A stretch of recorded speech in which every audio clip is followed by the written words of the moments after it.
Suatu ketika baginda Nabi punya permasalahan dengan Sayyidah Aisyah radhiyallahu taala anha dalam rumah tangganya. Padahal rumah tangga Nabi tidak pernah bersalah, Nabi tidak akan zalim, Nabi tidak akan melakukan kesalahan karena seorang Nabi adalah maksum. Tapi Sayyidah Aisyah manusia biasa, wanita mulia yang dipilih oleh Allah untuk Rasulullah.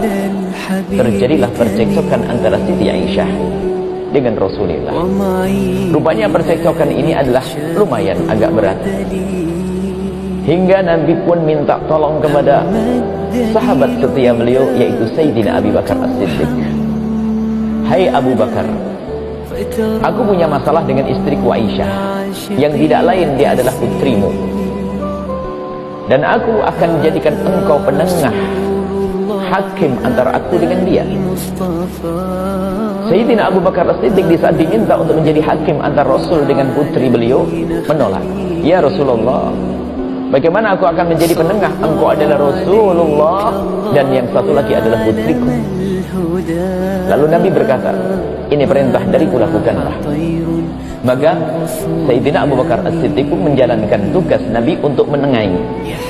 Kemudian Sayyidina Rasul sallallahu alaihi wasallam berucap, bersabda, berkata kepada Siti Aisyah, ya Aisyah, ini ayahmu akan siap menjadi penengah di antara kita berdua.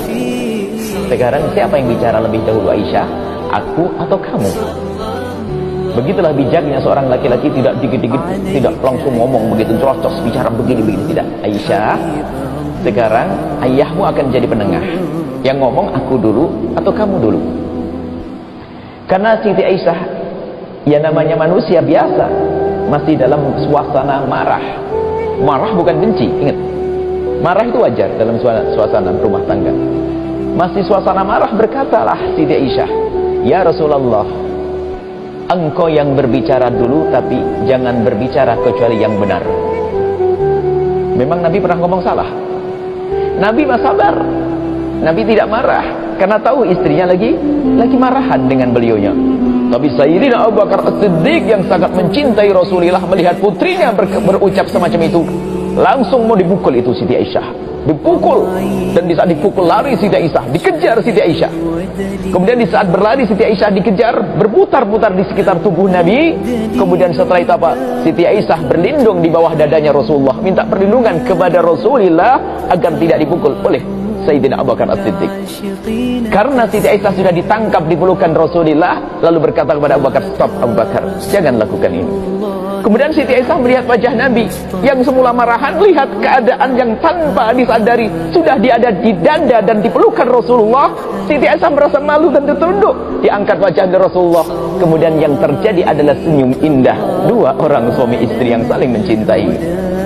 Lihat, ada permasalahan dalam rumah tangga, ada permasalahan. Dan ini kan sebuah contoh bahwa seorang laki-laki yang bijak dan wanita yang hebat, solehah, kalaupun punya permasalahan, jangan pergi ke tetangga.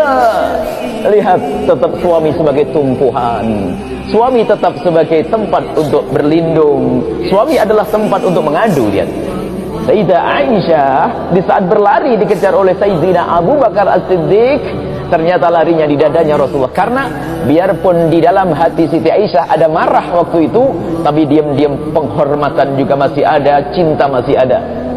Wanita zaman sekarang kalau sudah marah suaminya pergi, tidak tahu kemana dia. Kalau ini memang wanita solehah semuanya di belakang.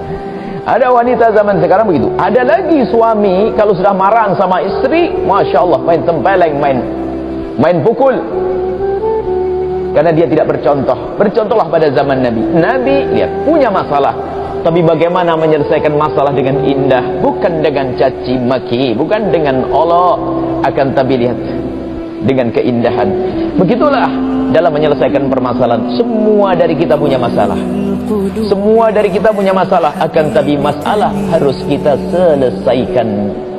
وَمَعِي بِذَلِكَ شَاهِدٌ وَدَلِيلٌ أَمَّا الدَّلِيلُ إِذَا ذَكَرْتُ مُحَمَّدًا